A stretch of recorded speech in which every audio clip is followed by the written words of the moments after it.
Cheers, everyone. Thank you for joining me. I am Dave Brown, and this is the New Populist. If you are new to my channel, please like and subscribe. So, Tulsi Gabbard has officially left the Democrat Party, and not a minute too soon. This has been brewing for a while. She has been outspoken when it comes to the military-industrial complex. And whether you are Republican or Democrat, if you speak against the military-industrial complex, you are persona non grata.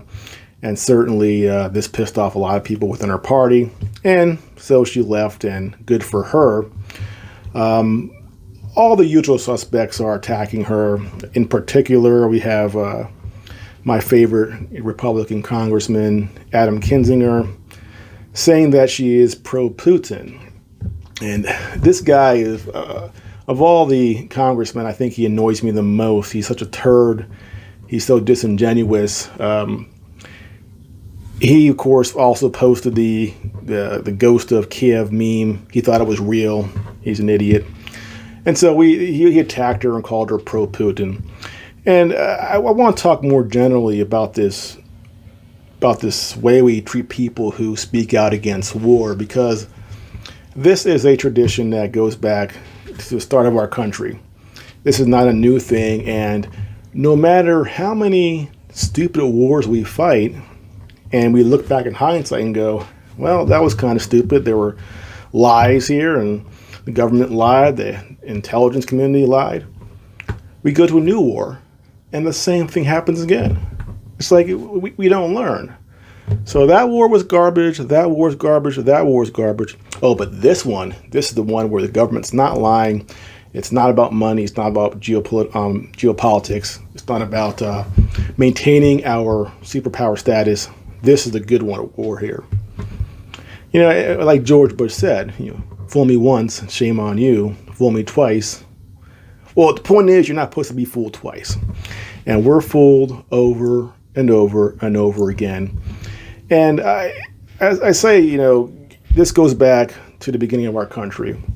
And one of the wars that this was especially bad was the War of 1812, which is, looking back at our wars, is fairly insignificant in that it really didn't change anything. In a nutshell, England and France were fighting. England said, we don't want you doing business with France. We said, we're neutral, we're going to do what we want. And England said, well, okay, if we catch your ships, we will steal your crews and force them into service for the British Navy. And so we said, that's BS. Man, and it was. And we declared war. But, ironically, the British actually made some concessions. But because it's 1812 and it took a long time for the message to get to Washington, D.C., we had already declared war. And we said, well, we've come this far. We can't not declare war, undeclare. So we went ahead and took up arms against the British. Now, again, this war was inconsequential in the long run. It was a stalemate. They won some battles. We won some battles. But one thing that was particularly strong in this war, again, was the sentiment against people who wanted to have peace talks, who were anti-war. And in this case, it was the Federalists who were anti-war, and the Republicans were pro-war. And things were so contentious that even speaking out publicly against the war was dangerous. And there was a paper in Baltimore, a Federalist paper, who printed anti-war stuff. And that building was attacked by mobs of people who tried to burn it down and were attacking the people inside. And nothing was really done to stop this. This event went on for a couple days. And funny thing is, there was a person killed, and there was another person there who was anti-war, who was injured severely in this riot. And for the rest of his life, he never fully recovered, and eventually he died in 1818. And this person was the father of Civil War General Robert E. Lee. So I know what Robert E. Lee, he said that he fought for the Confederate because he fought for his state, being a Virginian, and he would go with the side of his state.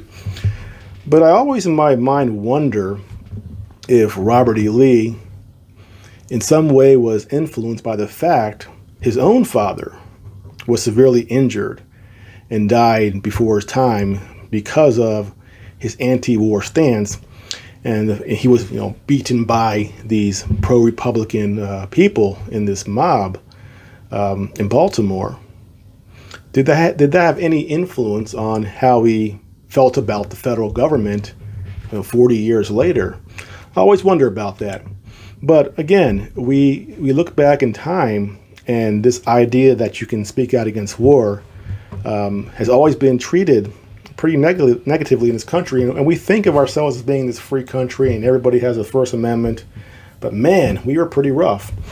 And again, every war we fight, we have these issues where we have accusations made with no credibility to it. This whole thing about being pro-Putin, like Hillary Clinton talking about Trump, and we have Tulsi Gabbard. Is there any proof ever that there's anything to gain by them being pro-Putin or pro-Russian? What for? Maybe they have legitimate concern that we are funding a war that may lead to World War III, and with this attack on that bridge in Crimea, we're again having this little escalation. Now Russia responds with missile attacks, and now there's renewed calls from the knuckleheads in Washington to send bigger and better weapons to Ukraine so that they could perhaps attack inside Crimea or inside Russia. Another escalation. We keep moving toward a greater conflict. So we all know that a direct confrontation between NATO and Russia means World War III. So you would think that if people spoke and said, hey, let's have some peace talks, that would be a reasonable thing to do, considering we could eventually destroy our entire planet. But no, you say, let's talk. You're pro-Putin. You're pro-Russian. Same nonsense. And what's crazy is that in this day and age, with the information we have at our fingertips, there is no excuse not to have all the facts. We know what happened in 2014 with the Maidan coup or Maidan revolution. We know what our State Department was doing there. We know what George Soros was doing in Ukraine. All the information is there. This is a conflict that has been brewing for years, a confrontation between the United States and Russia.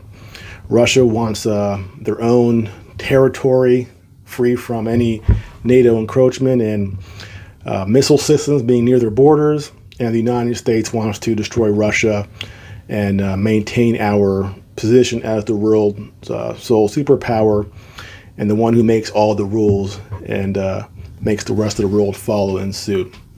But we better be careful, because there's going to be a tipping point very soon, I think, maybe the next year, where a lot of these smaller countries look at the United States and say, are we really better off with them? Everybody who goes along with them gets screwed. We blew up the pipelines probably. That's, I would say 95% chance we did it. We just condemned Europe to a winter of cold. We've invaded other countries and completely destroyed those countries.